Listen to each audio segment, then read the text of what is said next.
This podcast is brought to you by Sales School.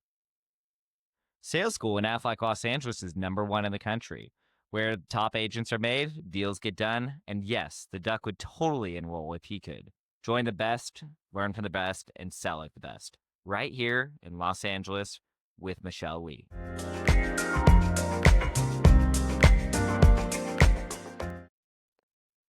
Welcome back to LA Legends, where Aflac pros sharpen their skills, swap stories, and build the LA market one legend at a time. We have a very special podcast today because it is just Michelle Lee and I. I am your host, Michael. And I'm Michelle Lee. Today, we're breaking down a game-changing sales strategy straight from Chet Holmes' The Ultimate Sales Machine, the Dream 100. And if you're serious about closing more sales leads, this concept can transform your approach. Turn it to you, Michael. So, out of any book that I've recommended, we've talked about Think and Grow Rich a lot. But the book that I've recommended in my Aflac career more than any is The Ultimate Sales Machine. As a region, we read it together. Yeah. Yep. We did that on our book club. You did a book club with your district with it. Absolutely. Which was awesome. So today we're going to talk about some practical things of how it impacted our careers. So short story, in 2010, that was when I was introduced to this book, and I found it in the weirdest way possible. But when I read this book, it blew my mind because it was the first time in my Aflac career where I was like, wow, like if I do X, I'm going to get Y. And instead of having this weird emotional response where I was trying to close one account a week and just going through that back and forth, ups and downs of a lot of rejection, this concept of this like Dream 100 just like came out where it's like, hey, instead of like going after whatever businesses will happen to say yes to you, this is going to be something where it's like you're going to carefully define the 100 businesses over the next year that you are going to have a incredible approach to. And it's going to be a systematic factory where they're going to start closing. And the crazy part about it was when we started going through the process, it actually worked. It worked for me as an associate. And this is actually how I grew my district, was just using this Dream 100 approach. So I'm going to turn to you, Michelle. Why don't you give the high level overview of what this Dream 100 is that Chet Holmes talks about in this book, how you also applied it as a DSC. So Dream 100, really figuring out qualifying your leads. You're not just out there going after willy-nilly whatever account that you're trying to close, but very systematic approach to your top 100 leads, whether it's your ideal client that you're going after, specific accounts, or people that you know, right? But the Yep. ones that you want to make sure become your partner moving forward. And it's instead of spreading yourself thin, as I think a lot of us do when we first start trying to do Yeah. too many things, it's a very systematic approach of how to approach our accounts to build those relationships and turn those, leads into partnerships for you in your first year or second year even. But qualified leads is exactly what we're trying to do. Yeah. So I'll tell you a couple practical approaches that we've gone through on this. We used to have a lot of business card collectors in our office. So Guilty.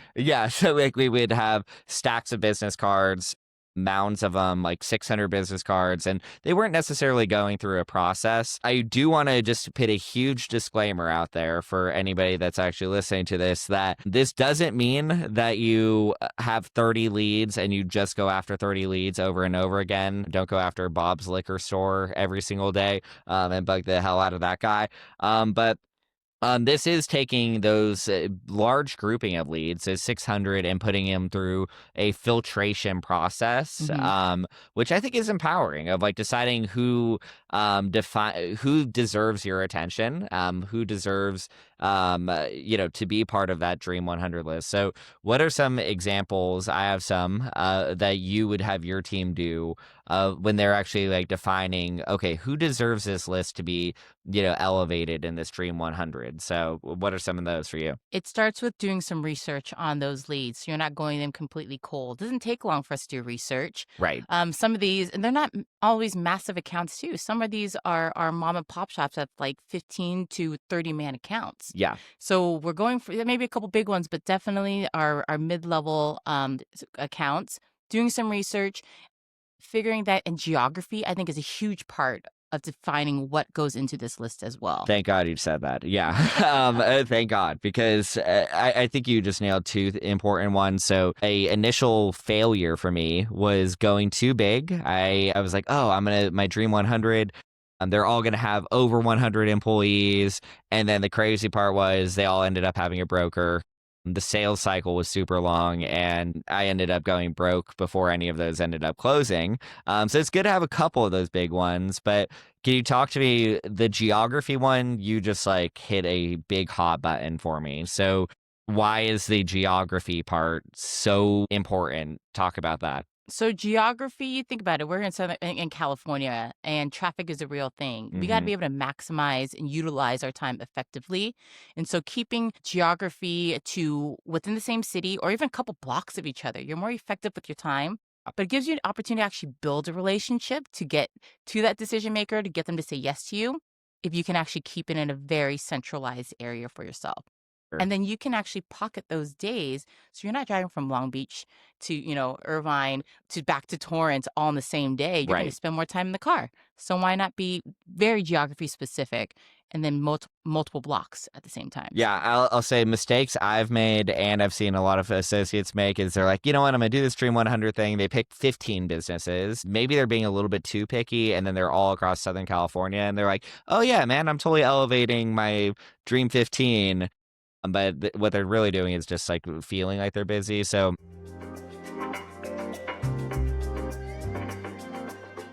Start your week strong with the Monday morning meeting. Tune in for team accolades that celebrate success, contests that keep you motivated, and announcements that keep you ahead.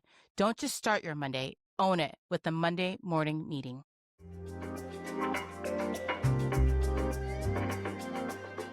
let's talk through some of like the weekly nuts and bolts of this, and what you define, what you would do as a DSE, what you do as a region, or what we did as a region. So a couple things. Number one, building that list out. So you talked about geography, company size, knowing who the real decision maker is, doing a little bit of research. So one that I always say is like, if you've had businesses that have said no to you in the past, those are great ones to add on the list.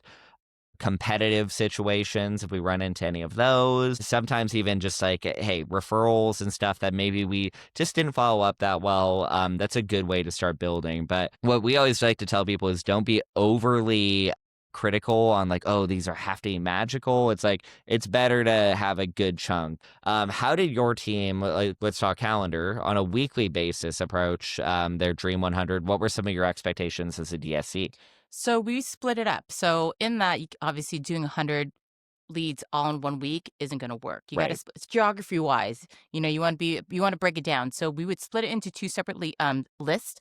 And then Monday, as in it being part of the region, was our call blocks. But at the end of the day, was all about prep because it Right. takes time to prep for elevations because you're personalizing a lot of the stuff as well. Yeah. The first approach was always that article, Mm-hmm. in my opinion, third party article Mm-hmm. to your article item, then note, and handwriting those out, personalizing, saying, "Hey, Michael, thought you might find this interesting."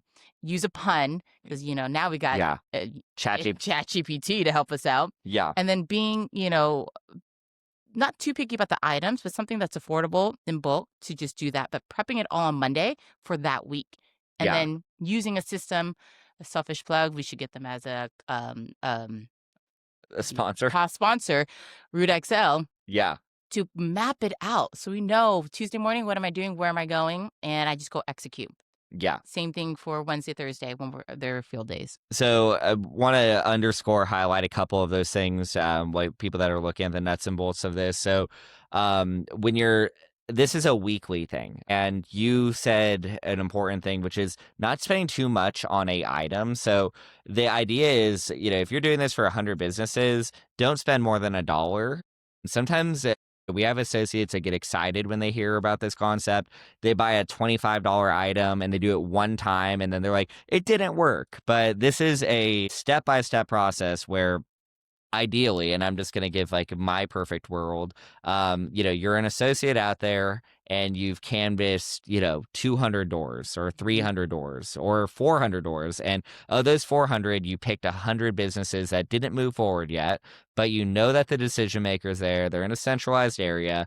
And what I would like selfishly love to see is that you are buying 100 items for week one, or maybe we're spreading out over 2 weeks realistically. So for 50 of those businesses, you're dropping off something like like one of those Rubik's cubes and saying like, "Hey, Michelle, hope you, yeah, hey, Michelle, there's 5 billion possible combinations to a Rubik's cube, but only like 5 reasons why you should sit down with me for 15 minutes." So writing that out 50 times, that's a lot of work. I would watch you and your team spend the hours that it takes to actually do that.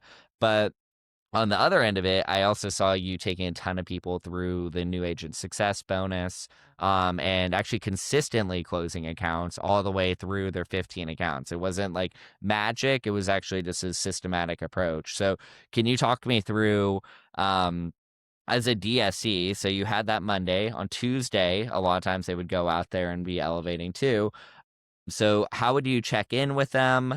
How would you, how did you coach your team through the elevation process? So we had multiple touch points through the week with my district. So Mondays Mhm. we were in the office, but I also did a district meeting every Wednesday to check in beginning of Wednesday. So it's a midweek checkpoint, and then again Halftime. halftime, and then again on Friday. So I might not, if I didn't catch them on Tuesday, I knew I was going to see them Wednesday morning, 7:30 in the office. Right. And if I didn't catch them Thursday, I knew I was going to see them Friday because you had call blocks on Friday as well. But Monday, we didn't leave the office until we knew everything was ready to go. Yeah. Because you get tired at the end of the day when you come back, especially being in the field, whether you're enrolling, running DM, or dropping off those elevations. Those are long days. So making sure you're prepped, ready to go, and not having to think twice of what you have to do the next day because it's already planned out, made it more efficient. And you would agree because you've experienced this, and I know people on your team when you were a district, when there's no structure to our week, we tend to flail. Oh, yeah. And so I think having that structure and then, hey, how's it going? And then when we do I called them whips back then, but those are Friday cool downs of, hey, what was happening? Yeah, and WHIPS is weekly income planning Yeah, session. Yeah. Yeah, just, acronyms, yeah, jargon. yeah, she did not hit them. So yeah, disclaimer. But just checking in on, hey, what was the progress? Are you progressing to where you're trying to achieve?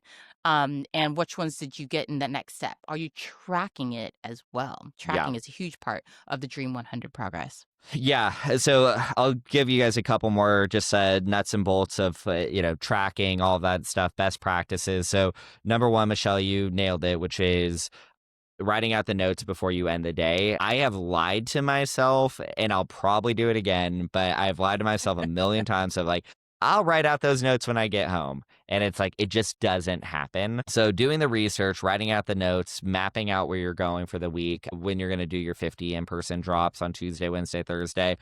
It also, for an associate, that's giving you a schedule each week, which is Yeah. exactly what you said. You're not flailing. As a DSE, you know where your people are, and you can help them throughout these elevations.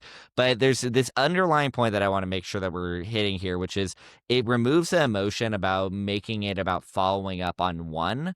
And you're following it up over 50 every single week. Or, hey, even if you're doing 30 every single week, that's still impressive. Yeah.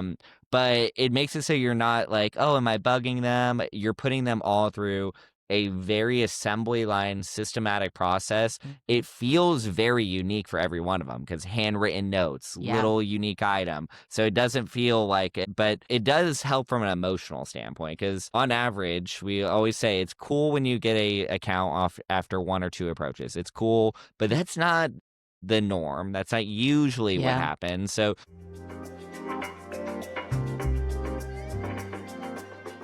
Attracting and keeping the best talent means offering more than just a paycheck.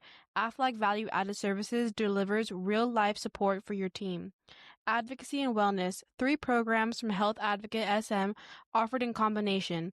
From medical bill savings to legal guidance and wellness coaching, employees get the help that they need when it matters most.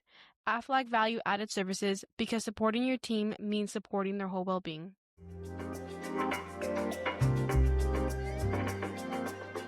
what for your team, what approaches do you start seeing them actually like scheduling these meetings and, seeing them come through? It's usually after the 5th approach, Yeah, and it's because remember, most of us don't like to be sold. right.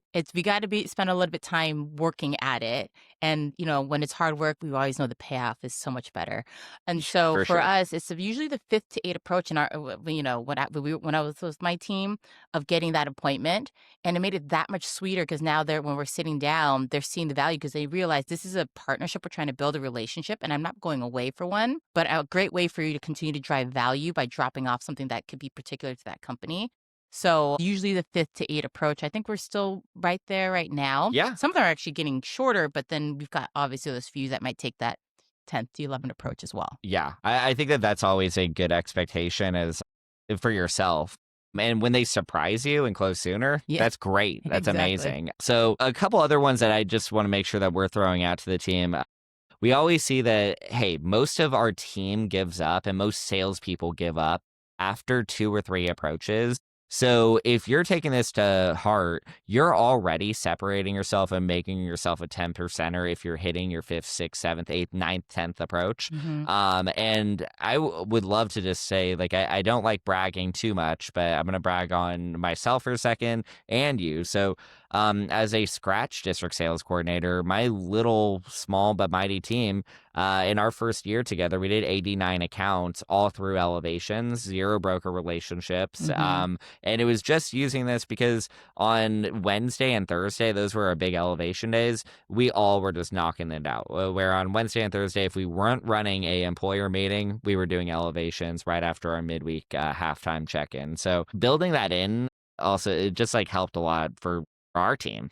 One of the good things about the elevations is that you're going back again and it's not just specifically for the ones you're selecting, but you're also building relationships with the neighbors, Neighbors.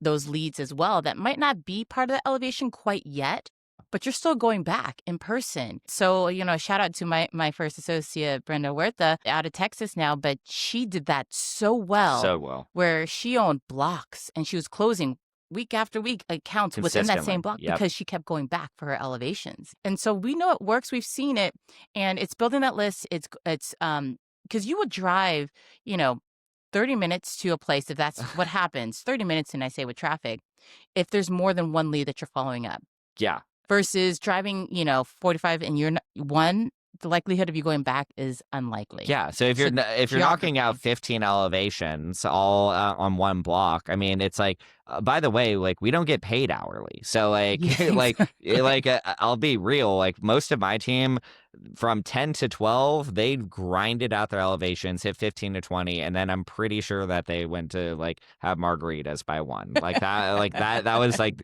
guaranteed what was happening. So, but they maximize that the window that they can work. yeah, which Yeah. is amazing. So like that's those are a couple things that I want to make sure that we're highlighting. Last one, when you set these meetings, I mean, our close ratios are through the roof on elevations. They've already said yes to you. You've earned the time with them. You've built your personal brand, and I think that that's something that like we really need to highlight on this Dream 100 elevation piece, which is it's about not you building Aflac's brand, but it's about you building your brand inside of Aflac and building that relationship with the gatekeepers. I'll tell you some other great best practices. It's buying, we already mentioned, buy 100 items that you don't necessarily want at home. I don't buy food items because I'll eat them. So I like buying the 100 Rubik's Cubes, $100 of the Oriental Trading or Amazon ducks that are really cheap. So you can write the, I hope you're not ducking my call, but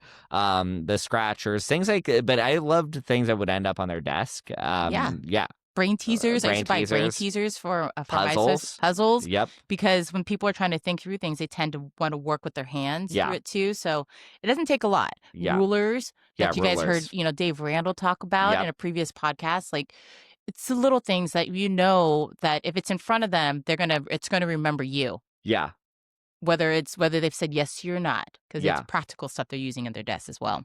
Absolutely. I did have Yeah. a quick question for you because I remember when I was a district that you made a comment of every time you dropped off an elevation, how much was it worth to you? Do you remember that number? Yeah, so I'll tell you guys, the initial one was every elevation was $26 for me. Like that was as an Value associate of it, yeah. of like I was like, oh, I'm getting paid $26 every time that I'm doing a in-person prospecting approach. What was crazy as a region, that number went through the roof. That Really? was actually like showing like how bad of a salesperson I was. So yeah, like for most people, in one person to really ask that number is probably Jonathan Haji Moman because I think that his team is over $100 per in-person approach now, or well over $100 per in-person Pretty approach, which amazing, is yeah. like that's incredible. So to see that really helps put that dollar amount of like, okay, you know what? It's not the funnest thing to sometimes get rejected or go in person, but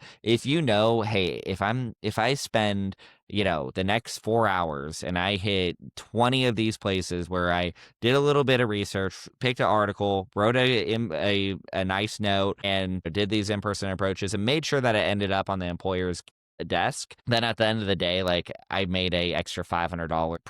It's pretty amazing. It's a good feeling. So I wanted to do a couple of like those like quick just tips and tricks for people Mhm. on elevation. So I want you to think about it. I have two that I'll give right away that are just like things that have helped me in the past. So my two are, even if the decision maker is there, please make sure that you build that relationship with the gatekeeper and ask them for a favor by saying, hey, can you please make sure that this ends up on their desk or ends up on their chair? That's the pro move that You learned we that we earlier just this year. learned. We learned that from Build the Bench, which was like ending it up on their chair, which Yeah. I love that one. Or was that Veronica?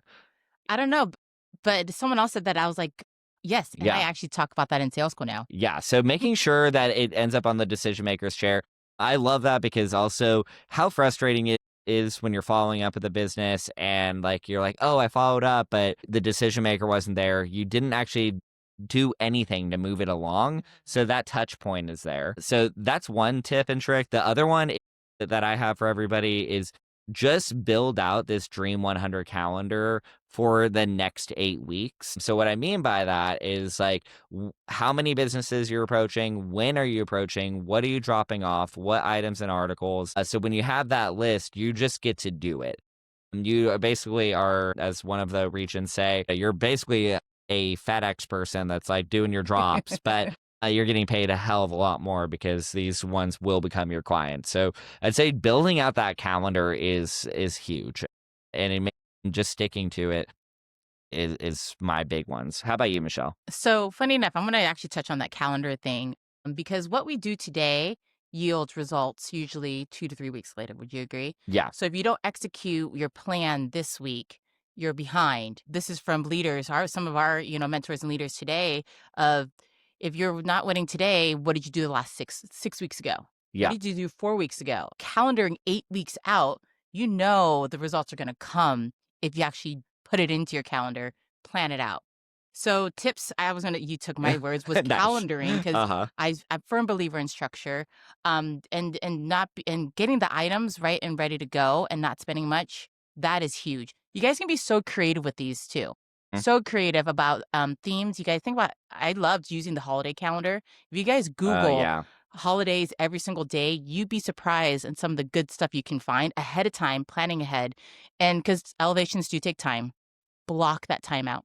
yep, Block huge. it on Monday, block it on Fridays at the end of the day to actually prep it. It will go a long way versus just, writing them on the spot and planning those out. So calendaring as well as figuring out what those items are and be creative with it, I think are the two biggest things I Yeah, walk away with. I love those. All right. Well, hey, my biggest ask and biggest thing that I'd love you all to do is uh, recommend checking out the Ultimate Sales Machine. It really kicks off on this kind of process. I think on like chapter 5 or 6, but the nitty gritty of the Dream 100. It's really inspirational and it works. I mean, we have thousands of accounts through my organization and Michelle's that have been closed through this process. So you're not reinventing the wheel. This absolutely works. So that's number one. Number two, don't be over picky on the leads. Hmm. Just start. That's the most important thing. Businesses that have said no, businesses that you've canvassed, businesses that you think are cool. I mean, how many stories do we have of just like cool businesses? And companies that you want to work with. Yeah. I Yeah. love, and again, it's not always the big leads. It's the ones that are between 15 and 30, I think, are the I best love ones to those. start with. Most profitable Most- for sure. Less hands in the bucket. Attracting and keeping the best talent means offering more than just a paycheck. Aflac Value Added Services delivers real-life support for your team. Identity protection from IRIS. Modern protection against scamming, phishing, and identity theft with proactive monitoring. Aflac Value Added Services, because supporting your team means supporting their whole well-being.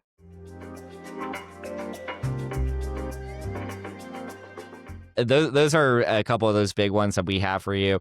And the last one I'll just say is when you're going in there, have fun. I mean, this is the biggest icebreaker in the world. Don't hide that item behind your back. Don't throw it in a box. Have it in front of you with that article and being like, ask that gatekeeper, like, hey, like, do you think that this is funny? Do you think that this is gonna work? You know what? Did I catch Michelle in by any chance? Okay, she doesn't want to see me. All right, well, either way, can you make sure that this ends up on her desk, and then I'm going to give her a call on Friday, and I'll probably end up seeing you again in 2 weeks with another cool item because I'm going to get you as a client eventually. So having that relationship, my gosh, it's amazing. And then these turn into lifelong relationships because of that, what you've done to earn their business. So I love that. And if you are down, let's say, past that fifth approach and you still haven't gotten the appointment, don't be afraid to bring an extra item for the gatekeeper too. Oh, yeah. It goes a long way as well. Good point. I mean, honestly, all the pros, they involve the gatekeeper on these right away. Mhm. So, yeah, good call on that. That's a good ask. All right. You want to do a little, we're going to keep it on the Dream Hunt 100, but a little bit quick fire, just some final tips and tricks, not trips, for our listeners. So, should your Dream 100 only be 100 leads?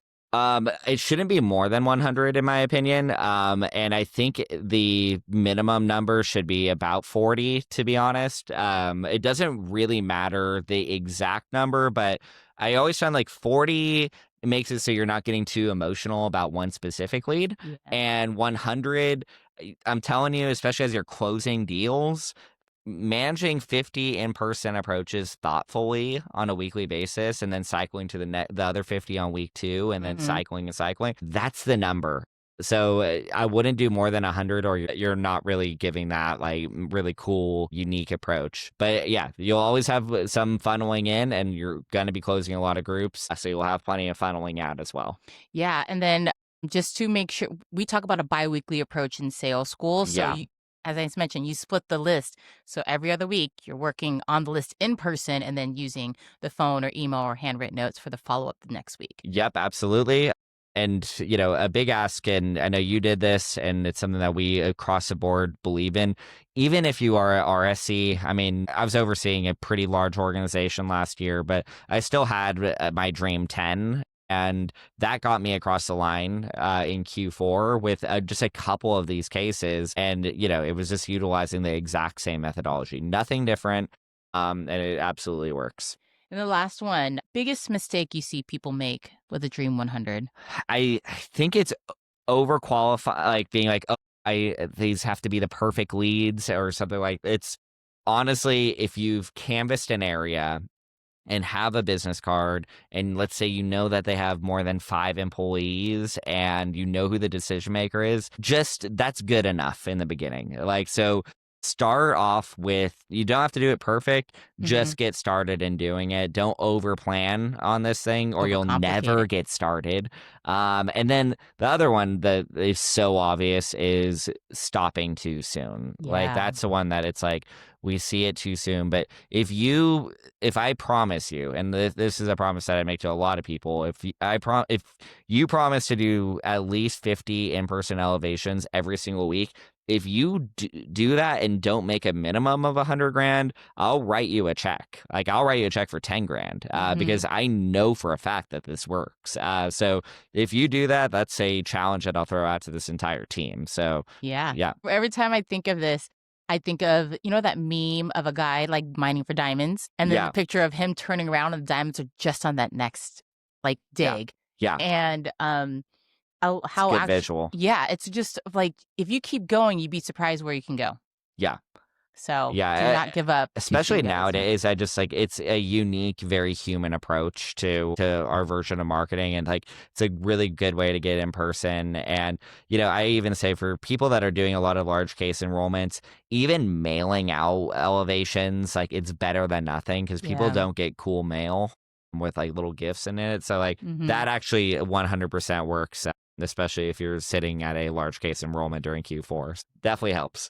Okay, you ready to wrap this up? Yeah. All right, Michelle, I actually have a question for you. So Oh. if you had a billboard on the 405 freeway with one ask to our team, what would that billboard say?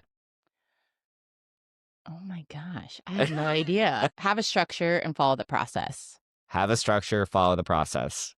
I think Work that's that simple calendar. enough. It is. And I say that because I was very much like that as a district, and I'm very much like that even now as a trainer. So, Yep. That's why you're the best. Well, that was awesome. well, actually, let me ask you one then, if you're going to throw that out there. Whoa. Okay. If you could have dinner with someone living or dead, who would it be? It would be Tim Ferriss. Yeah, it would be Tim Definitely Ferriss. quote him a lot, so I could see it. Yeah, I quote him a lot. Listening to the way that he approaches stoicism and his business mind, and also like just how he is somebody that is a human crash dummy, where he actually like, loves to be the proof of concept on everything that he tests and studies, is a huge influence on me. Like the way that he approaches business from an authentic way, and his podcast is incredible. So Tim Ferriss would be an interesting one. Okay. Sounds yeah. good. Cool. All right. So wrapping up before we sign off, the Dream 100 isn't just a list. It's a commitment to persistency, creativity, excellence. The people that actually stick to this, I promise you, you're going to have legendary deals. It's going to be incredible. So have that pig-headed discipline, get after it, check out the book, The Ultimate Sales Machine, and turn it to you, Michelle, to close us out. So if you guys haven't built that Dream 100 yet, don't wait. Start now. It takes a little bit of time just to dig through your leads, especially because, we're ending the quarter, going to next quarter. Put yourself in a great place to kick off fourth quarter with that Dream 100 as well. And if you guys have enjoyed today's episode of LA Legends, share it with someone in your network who's chasing big goals. Do not forget to subscribe, leave a review, connect with us on social for more tips and strategies. And again, keep leading with purpose. Thank you, guys.